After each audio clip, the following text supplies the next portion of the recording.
जय हिंद साथियों, वंदे मातरम। कैसे हो? उम्मीद करता हूं आप स्वस्थ होंगे, मस्त होंगे, अपनी पढ़ाई में व्यस्त होंगे।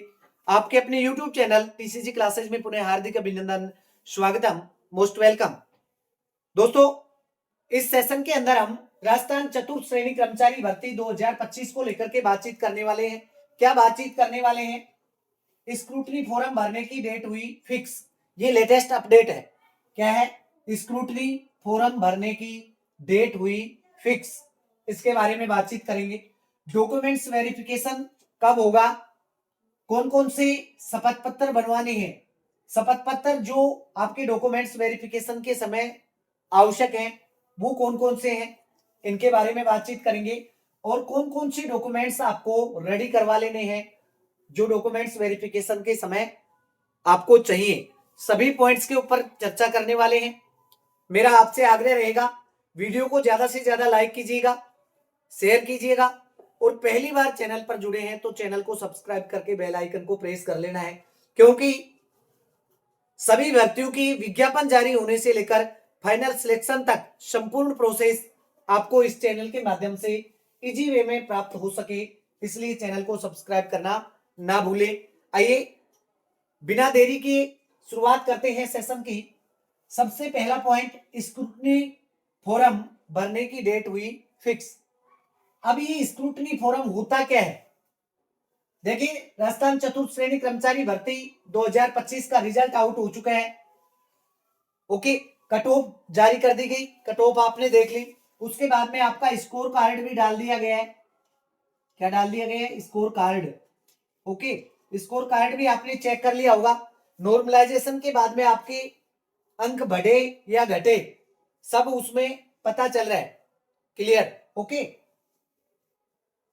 अब यहां पर स्क्रूटनी फॉर्म की बात कर रहे हैं। देखिए, इस स्कोर कार्ड जारी होने के बाद में आपको ये तो पता चल गया होगा कि आपकी जो मार्क्स हैं वो जो कट ऑफ डाली गई थी उस कट ऑफ से ज्यादा है या कम है। ओके, अब जिन जिन अभ्यर्थियों के अपनी कैटेगरी के अंदर यदि कट ऑफ से ज्यादा मार्क्स आ रहे हैं, भले 1 नंबर हो, 2 नंबर हो, आधा नंबर हो, जितना भी हो, लेकिन ज्यादा होना चाहिए। ज्यादा मार्क्स आ रहे हैं अपनी कैटेगरी से तो वो स्क्रूटनी फॉर्म भरेगा, उसको डॉक्यूमेंट्स वेरिफिकेशन करवाना हो। ओके, स्क्रूटनी फॉर्म आपकी डॉक्यूमेंट्स वेरिफिकेशन होने से पूर्व विभाग की वेबसाइट के ऊपर एक फॉर्म डाला जाता है और उस फॉर्म को आपको ई मित्र के माध्यम से भरना होता है, जिसके अंदर आपका नाम, आपके आवेदन क्रमांक यानी फॉर्म अप्लाई करते समय जो एप्लीकेशन आईडी थी वो, आपके रोल नंबर, इसके अलावा आपका नाम, आपके माता पिता का नाम, आपकी शैक्षणिक योग्यता, जितनी भी योग्यता है वो सारी योग्यताएं आपके जो भी डॉक्यूमेंट्स हैं, जैसे जाति प्रमाण पत्र है, मूल निवास प्रमाण पत्र है, जितने भी हैं वो सारे के सारे इसमें शो करने पड़ते हैं। उसके बाद में इसकी हार्ड कॉपी आपको डॉक्यूमेंट्स वेरिफिकेशन करवाते समय वहां पर लेके जानी होती है। तो ये है स्क्रूटनी फॉर्म। ठीक है, यानी इसका प्रिंट तैयार करवा के डॉक्यूमेंट्स वेरिफिकेशन के समय आपको लेके जाना है। अब इस स्क्रूटनी फॉर्म की जो डेट है वो फिक्स हो चुकी है। कब की है डेट? देखिए, हाल ही में आलोक राज जी ने ट्वीट करके बताया है कि स्क्रूटनी फॉर्म भरने की जो डेट है वो आपकी संभावित डेट अभी पूरी तरह से फिक्स नहीं हुई है, लेकिन संभावित डेट बता दी है। फरवरी महीने का दूसरा वीक, फरवरी माह का दूसरा सप्ताह जो है उसके अंदर आपका स्क्रूटनी फॉर्म है वो विभाग की वेबसाइट के ऊपर डाल दिया जाएगा। इसके बाद में आपको लगभग 10 से 15 दिन का टाइम मिलेगा ये स्क्रूटनी फॉर्म भरने का। ओके, जैसे ही आप स्क्रूटनी फॉर्म भर दोगे उसके बाद में आपकी डॉक्यूमेंट्स वेरिफिकेशन की डेट आ जाएगी।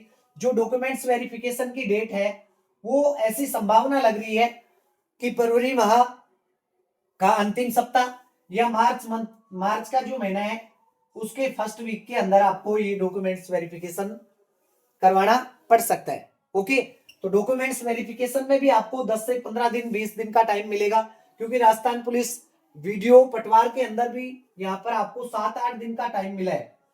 अब यहाँ पर संख्या ज्यादा है, 54,000 के आसपास कैंडिडेट सिलेक्ट होने हैं। लगभग 1,08,000 अभ्यर्थी हैं, उनका डॉक्यूमेंट्स वेरिफिकेशन होगा। ओके, तो बड़ी भर्ती है, थोड़ा सा टाइम ज्यादा लगेगा। इस वजह से आपके जो डॉक्यूमेंट्स वेरिफिकेशन होने का जो टाइम है वो मार्च महीना है, वो पूरा निकल जाएगा। ओके, उसके बाद में आपकी 1 गुना की कट ऑफ जारी हो जाएगी। जितने भी सिलेक्टेड अभ्यर्थी रहेंगे उनको ज्वाइनिंग दे दी जाएगी संभवतः अप्रैल मंथ के अंदर। ओके, अब यहां पर एक और इंपॉर्टेंट बात कर लेते हैं। डॉक्यूमेंट्स वेरिफिकेशन हो जाएगा, कोई दिक्कत नहीं, लेकिन डॉक्यूमेंट्स वेरिफिकेशन करवाते समय कुछ आवश्यक एफिडेविट्स होते हैं, यानी शपथ पत्र होते हैं, वो आपको लगाने पड़ते हैं। कौन कौन से शपथ पत्र रहेंगे उनके बारे में भी हम बातचीत कर लेते हैं।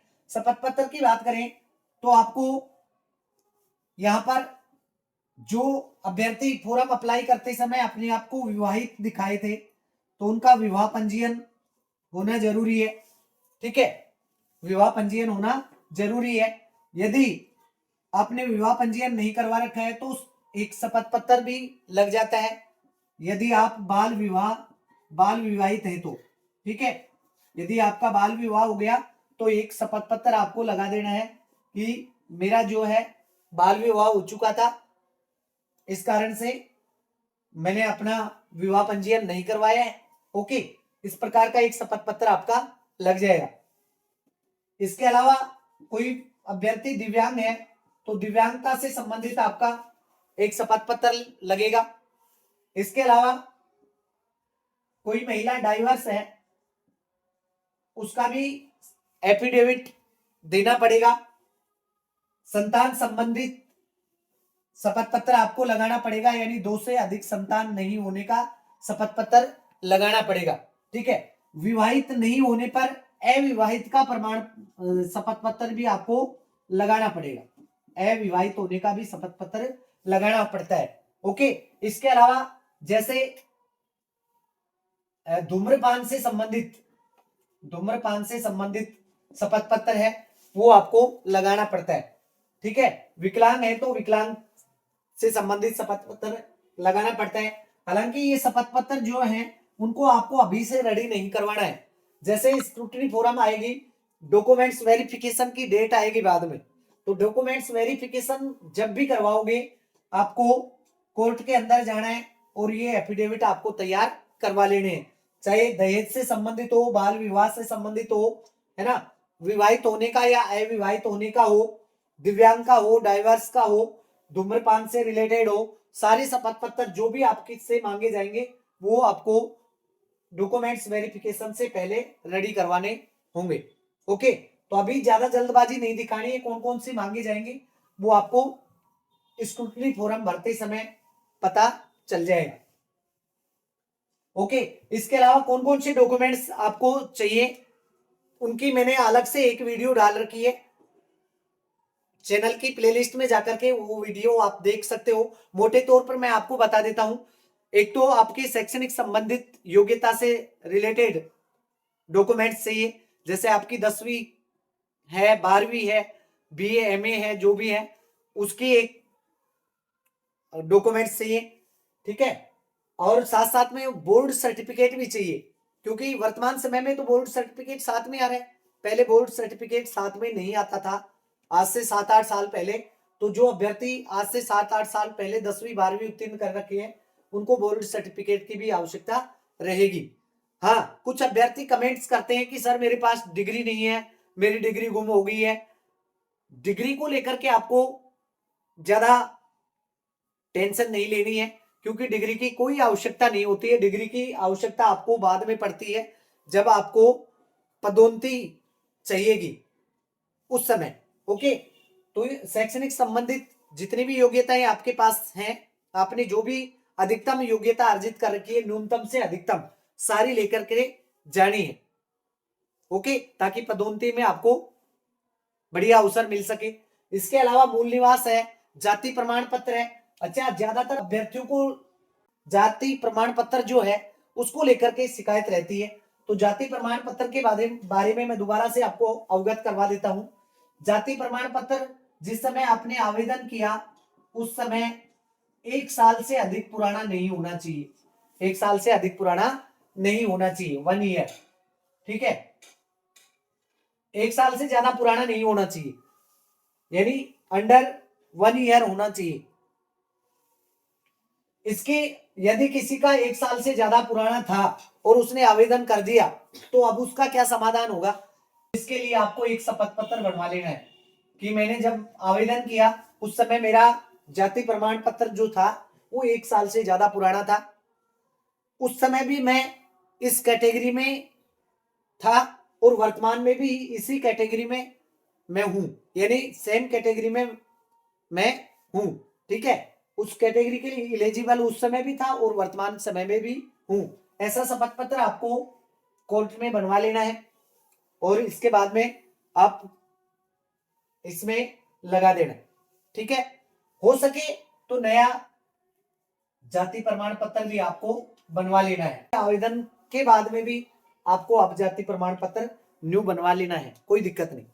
मूल निवास चाहे कितना भी पुराना हो, 10 साल पुराना होगा, 15 साल पुराना होगा, मूल निवास यदि आपने निवास स्थान नहीं चेंज किया है तो मूल निवास आपका वही लगने वाला है, ठीक है। हो सके तो मूल निवास भी आप नया बनवा सकते हैं, क्योंकि नए जिले चेंज हुए हैं, जिलों के अंदर जो पहले का जिला और वर्तमान जिला है उसमें अंतर आ गया है, इसलिए मूल निवास भी आप नया बनवा सकते हैं, ओके।